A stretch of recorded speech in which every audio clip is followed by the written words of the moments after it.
Boa noite a todos. Vamos elevar nosso pensamento a Deus e a Jesus, pedindo amparo, auxílio para esse encontro. Pai amado, mestre amigo, agradecemos esta oportunidade de nos reunirmos hoje, neste momento, em Teu nome, em sintonia tão agradável. Auxilia-nos para que possamos nos manter com o pensamento elevado neste conjunto fraternal. Irmãos que todos somos, na busca do mesmo objetivo, a busca da compreensão dos teus ensinos, cada qual a sua particularidade e individualidade, mas no intuito de atender e de dividir essas reflexões com todos que estejam ao nosso redor. Nesta busca de esclarecimento,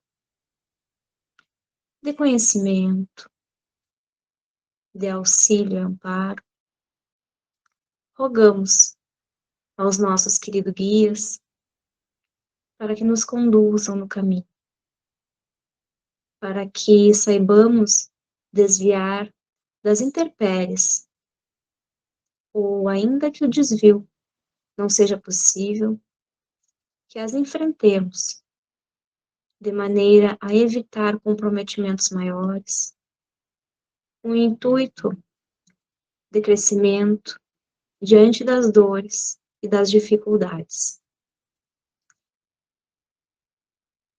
Que assim seja.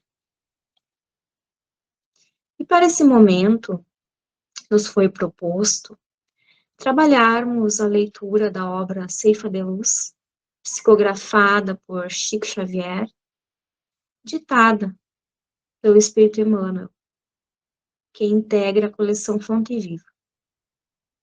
E o capítulo a ser trabalhado é o de número 33, Ante a Bênção do Corpo. O autor inicia o texto citando Paulo, na primeira carta aos Coríntios, capítulo 12, versículo 27. Ora, vós sois o corpo de Cristo. E segue. A pretexto de atingir a virtude, não menosprezes o corpo que te auxilia a conquistá-lo. O veículo orgânico para o espírito reencarnado é a máquina preciosa, capaz de ofertar-lhe às mãos do operário da vida imperecível o rendimento da evolução. Há quem lhe condene as peças enobrecidas à ferrugem destruidora. São os irmãos que se deixam vencer pelas teias da inércia e pelo bolor do desânimo. Conhecemos aqueles que lhe relegam à engrenagem a perturbação e a desordem. São os companheiros que preferem o desequilíbrio e a intemperança para conselheiros de cada dia. Observamos frequentemente os que lhe arrojam as possibilidades ao fogo devorador. São os amigos, voluntariamente entregues às furiosas paixões que lhes devastam a mente. Anotamos ainda aqueles que lhe cedem a direção a malfeitores confessos. Temos nessa imagem todos aqueles que se comprazem com os empreiteiros da delinquência, a desenvolverem lamentáveis processos de obsessão. Reserva o teu corpo à feição do trabalhador responsável e consciente, que protege o instrumento de serviço que a vida lhe confiou. Foge ao tormento do excesso, ao azinhavre da preguiça e à excitação da imprudência. Bendizendo o tempo de recursos físicos em que te situas, passarás sobre a terra, abençoando e servindo, convertendo as cordas de tua alma em harpa divina, para que o Senhor, através delas, possa desferir para o mundo as melodias da beleza, os cânticos do progresso e os poemas do amor, em celeste exaltação da alegria imortal. Podemos aqui, antes de adentrar nas palavras de Emmanuel, refletir na relação corpo e espírito. Podemos dizer uma relação de mão dupla, porque como procedemos com o corpo reflete diretamente no espírito e vice-versa. Como procedemos com o espírito reflete diretamente no nosso corpo. Observemos quando os espíritos nos dizem que se não tem o corpo qual desejava ter, se este ainda traz algumas enfermidades, alguns problemas, são condições necessárias e registradas em meu corpo espiritual, para que eu venha trabalhá-las, com a necessidade de purificar e transformar este espírito. Quanto mais depurado meu espírito é, melhor será a condição do meu corpo físico. E a gente pode observar isto no livro A Gênese, lá no capítulo 11, itens 10 e 11, que nos diz assim: devendo a matéria ser o objeto de trabalho do espírito para o desenvolvimento de suas faculdades, era necessário que pudesse atuar sobre ela. Por isso, veio habitá-la, como o lenhador habita a floresta. Devendo ser a matéria, ao mesmo tempo, o objetivo e o instrumento de trabalho, Deus, em lugar de unir o espírito à pedra rígida, criou, para seu uso, corpos organizados, flexíveis, capazes de receber todos os impulsos de sua vontade e de se prestar a todos os seus movimentos. O corpo é, pois, ao mesmo tempo, o envoltório e o instrumento do espírito. E à medida que este adquire novas aptidões, ele reveste um envoltório apropriado ao novo gênero de trabalho que se deve realizar, como se dá a um obreiro ferramentas menos grosseiras à medida que ele seja capaz de fazer uma obra mais cuidadosa. Para ser mais exato, é necessário dizer que é o próprio espírito que dá forma ao seu desenvolvimento, ao seu envoltório, e o apropria às suas novas necessidades. Aperfeiçoa-o, desenvolve-o e completa o organismo à medida que sente a necessidade de manifestar novas faculdades.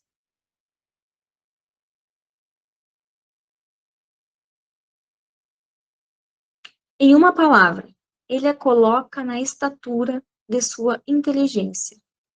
Deus lhe fornece os materiais, cabe-lhe empregá-los. Assim é que as raças avançadas têm um organismo, ou, querendo-se, uma aparelhagem cerebral mais aperfeiçoada que as raças primitivas.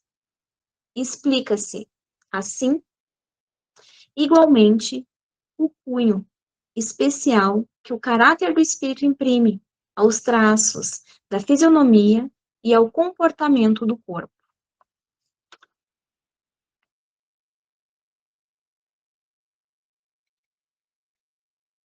Por isso, precisamos aprender a perseverar, a utilizar o corpo da melhor maneira possível. Emmanuel nos traz os extremos, que causam efeitos danosos ao corpo que nos foi cedido, como a inércia e a preguiça. Ainda os desequilíbrios, perturbações e desordem. Permitimos, assim, os processos obsessivos, com consequências funestas, podendo levar à loucura ou mesmo ao suicídio. Observemos, ainda que muitas vezes agimos atraindo doenças, podemos exemplificar no excesso alimentar, causando a obesidade, o diabetes, a hipertensão. Ou observemos na utilização das drogas lícitas ou ilícitas, além da dependência, as doenças pulmonares, os tumores, o esgotamento do corpo físico por aventuras sexuais excedidas, atraindo infecções sexualmente transmissíveis, entre outros. No caso das lesões que venhamos a causar ao nosso corpo físico intencionalmente, marcamos também nosso corpo espiritual. Lembremos que existem os atos inconscientes. Observemos André Luiz em nosso lar. Quando este retorna à pátria espiritual, é chamado de suicida. Ele não se identifica como tal, pois acreditava que esse termo fosse utilizado a quem tentasse contra a sua vida, intencionalmente. E ele apenas mantinha hábitos que minavam sua saúde física, que diminuíam seu fluido vital. A intenção não era consciente de adoecer, mas era praticada por si, de acordo com as suas escolhas. Lembremos que essas marcas são causadas por nós, ao corpo espiritual, que servirá de molde para as novas experiências reencarnatórias. Um dos casos mais marcantes são os do suicídio. Muitos irmãos trazem essas graves marcas nos seus perispíritos, que refletirão no corpo físico.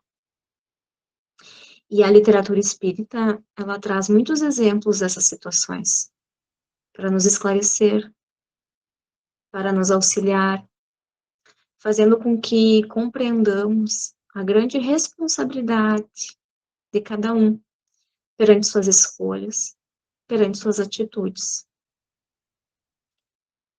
Também o inverso acontece. Podemos reencarnar com a necessidade de purificar nosso espírito. No caso de virmos trazendo algumas marcas para depurar aqui. Ou seja, muitas doenças que são desencadeadas no corpo físico sem aparente motivo, no caso nessa encarnação, podem ser ocasionadas dessa lesão que trazemos no corpo perispiritual.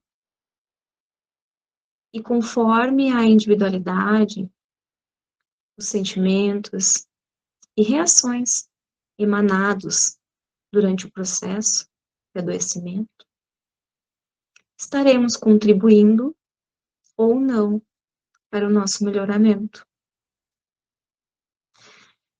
São ainda necessidades do espírito, refletidas em marcas no corpo físico, transferidas do corpo espiritual até o momento em que serão trabalhadas e enfrentadas para que se depure. Que tenhamos o discernimento, a perseverança e a resignação de, no momento da doença física, lutar, ir em busca dos tratamentos disponíveis e oferecidos, cuidando do templo sagrado que nos foi cedido temporariamente. Porque, desta forma, estaremos cuidando e tratando junto do nosso corpo espiritual. Estamos em um corpo transitório, que é um templo para a nossa alma, para que cada um de nós possa agir em benefício dos outros, saindo da condição de vítimas e compreender que somos responsáveis pelo que nos acontece e que aceitamos estar aqui neste momento. Estamos todos mergulhados na eternidade. E o Espírito André Luiz, no livro Nosso Lar, amplia nossa visão do hoje e do amanhã sob a ótica do mundo espiritual, dizendo: uma existência é um ato, um corpo, uma veste, um século, um dia, um serviço, uma experiência, um triunfo, uma aquisição, uma morte, um sopro renovador. Que possamos, dentro dessas palavras, compreender, entender melhor o que o Mestre veio nos ensinar, o que o Mestre veio nos dizer. Cuidemos do nosso tempo. Uma boa noite a todos os amigos. Que assim seja.